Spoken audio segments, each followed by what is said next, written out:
I know it's been an incredibly busy time for your company now. I was thinking back, like, how do you prepare for a segment like this? And I think it starts with understanding you as a human, as a leader. Of course, the train derailments were very much covered throughout news in East Palestine. Take us through how you were raised, your family upbringing, and because I think that tells a lot on how you responded to the situation. Yeah, my father was in Vietnam. He was a Marine lieutenant, did 2 tours. And I was raised for a number of years by my grandmother, my aunt, and my mom. 3 really strong-willed women. And my grandmother worked as an assistant in the financial aid office and put 4 kids through college, right? And she paid it forward, and she kept her promises. And that's one of the things I learned is trust, accountability, and keeping your promises. And that's kind of the North Star, and that's what we followed as we went through this crisis. We said we were going to make it right. We said we were going to do the right things. And each and every day we've kept our promises. When you get that call that a train derailed in East Palestine, toxic chemicals going into the air, who was Alan Shaw 1 minute after that call? Oh, I'm thinking about the community. I'm thinking about the safety of our crews. I'm thinking about the safety of the first responders. Your immediate question is any injuries, any deaths, any hazmat releases. And we were really fortunate that there were no injuries or deaths. I pulled the team together immediately afterwards, and I said, "Look, we're going to make this right. We're going to do the right thing." And I didn't know what that meant, right? I'd never been to East Palestine. It's a wonderful community of about 4,700 people. But what I knew is I had to listen, I had to learn, I had to act with humility, and I had to take decisive action. And so I would go to the community. I've been there multiple times a month. I was there just last week. And you engage with the community, you go into listening sessions, and you go into the churches and in the schools, into the family rooms, and into the businesses. And you ask them, what can Norfolk Southern do to help? I knew that we would bring Norfolk Southern's resources. We're a strong company to bear. And the community would direct where it would go. And so we've already committed over $100 million to helping the community recover and helping the community thrive. And there's more work to be done. As a leader, public company, forward, or the face of the company in many respects, what is it like to take that criticism that you've gotten, even despite all the efforts you've been trying to put forth on the ground? Look, we're a safe railroad. And I knew that, right? Last year, the number of derailments on Norfolk Southern was the lowest in 2 decades. But I know we can get better. And as I look through this crisis, a crisis is an opportunity to really kind of like test your leadership and your resolve. It also is an opportunity to accelerate change. And I knew that coming out of this, we were going to be a stronger company. And so one of the things I did is I looked outside the rail industry for inspiration. I used to work at Newport News Shipbuilding in the nuclear department, installing nuclear reactors and aircraft carriers. And so I had a really good idea. That's a pressure cooker. Yeah. I had a really good idea of the safety culture of the Admiral Rickover's nuclear Navy. And so I reached out to a former admiral who used to run the Navy nuclear propulsion system and asked him to put together a team of former Navy nukes reporting directly to me as an independent consultant and help us with our safety culture. And they've been on the ground for about 6 months. They're going to be here 2 to 3 years. They're engaging with our employees, our craft colleagues, and they're going to make us a safer railroad. We're going to be the gold standard of safety. So 3 years from now, how is Norfolk a safer railroad? Well, we're going to continue to invest in our infrastructure. We invest over $1 billion in safety every year. We're going to continue to train our employees. We're going to use technology. We have partnered with the Georgia Tech Research Institute on a machine visioning train inspection portal, which is basically a shed that goes around the tracks. The train goes through it, track speed about 60 miles an hour. It's got 38 cameras that take about 1,000 pictures of each rail car and immediately uses AI to spot potential safety defects. And that's something that I know that a conductor in Chicago at night in February just won't catch with the human eye. We are using technology and automated intelligence to enhance our safety.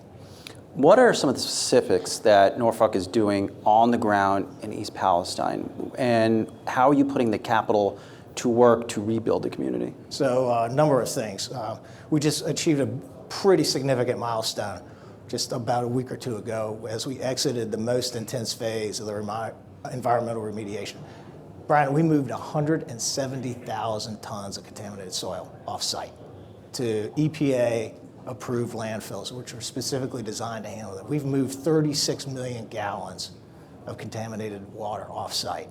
So that's a big move for the community. We've announced a $20 million park improvement project. You know, one of the first times I was there, I met with some community leaders in someone's basement, and they talked to me a lot about the park. And so I went to the park. It's an 81-acre facility in the middle of the community that's a source of pride for them. And they asked me if I could help them improve it. And so I brought Norfolk Southern's resources to bear.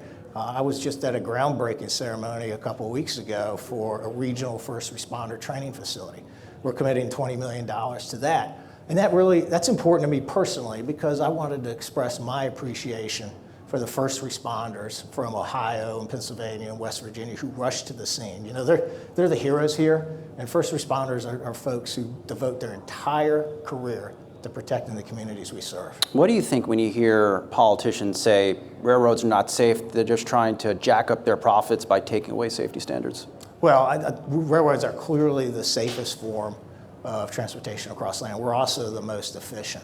You know, what we're focused on Norfolk Southern is enhancing safety and enhancing service and really competing in that $860 billion truck and logistics market. You know, we want to have top tier revenue growth in the industry with industry competitive margins. That's the strategy that we announced about 7 months after I became CEO last year. There are a lot of lawsuits regarding this situation. Do you see an insight to them being settled in one fell swoop? You know, I'm leaving that up to our legal team. There are a number of lawsuits, and I really can't comment on that. What I can tell you is we're going to continue to get better coming out of this. We're going to be a stronger company. We're advancing safety. We're advancing service. I'm really proud of the way that we've responded to this. The entire organization has become aligned around our new strategy, our new vision, and our response in East Palestine. Is it right that the total cost so far is, was it $966 million? Is that the running tab? We've estimated around $900 million so far. Now, there could be additional lawsuits, there could be additional fines. There could also be insurance settlements. In fact, we've already started to pull those in, and there could be third-party claims as well. So for an investor looking to put money to work in Norfolk Southern, should they expect a similar number? I mean, imagine this weighs on the finances of the company. Is that number similar that might pop up next year in terms of total cost? You know, much of that cost has been the environmental remediation. As I noted, we've exited the most intense phase of that. But you know, there are other things that could come up with lawsuits or fines. But again, insurance settlements as well. A lot of focus so far at the conference on the state of the economy. Heard Hans Vestberg, the chairman and CEO of Verizon, talk about the consumers doing well, the lodging industry, Marriott CEO Anthony Capuano talking about that doing well, but maybe just a little bit of a slowdown. The rail industry is in a down cycle. Why? What industry did you say? The rail industry, down cycle. Yeah, you know, what we're seeing is a really weak truck market, overcapacity in trucking. And so there's been kind of a freight recession in the truck market for about 22 months. There's some indication that that's ending, right? Spot markets are no longer on the decline. As I talk to customers, we're seeing inventory destocking come to an end. And Brian, as you know, we serve 5,000 customers. So we got this really unique view of the U.S. economy. And we touch about every market. And as I look around, you're starting to see this consumer do fairly well, as you noted. I believe we're in a manufacturing supercycle, right? We've seen investment in new factory builds triple. And so far in 2023 relative to the run rate they were in the previous decade.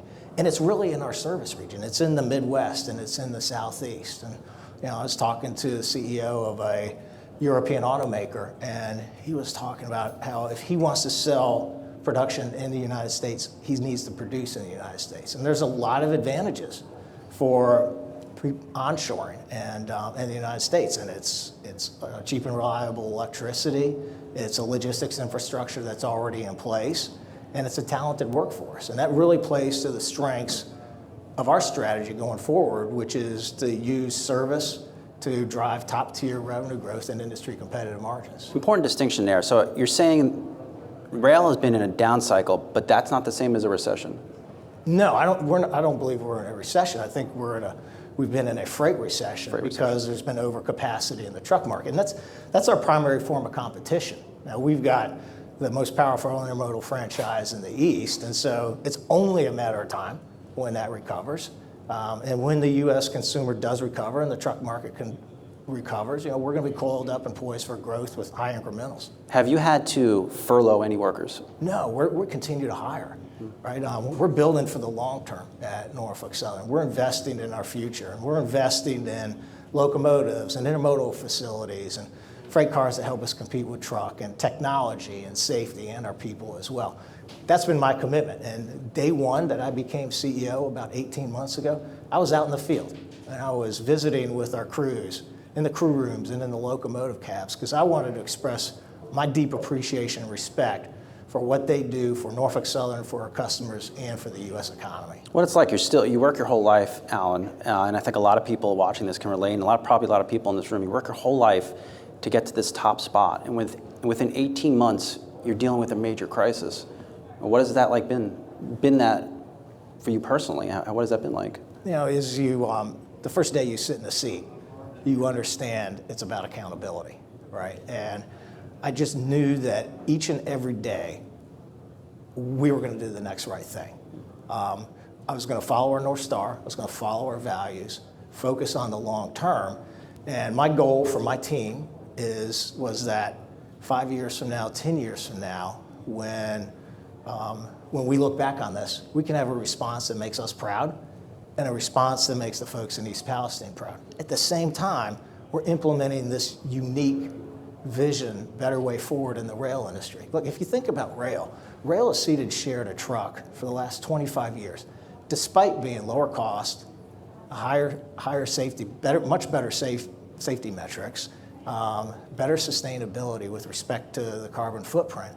And it's because rail hasn't delivered consistently a good service product. And so when I became CEO about 18 months ago, we went on a hiring spree. We started hiring conductors. We're investing in the future, and we're investing in service, because I've got so much confidence in the unique strengths of our franchise and our customers and our employees that I know that we can deliver that top-tier revenue growth with industry competitive margins. That's what's going to drive long-term shareholder value for Norfolk Southern. Lastly, Alan, we're about 15 seconds left. Throughout this crisis period, as a leader, how have you stayed centered?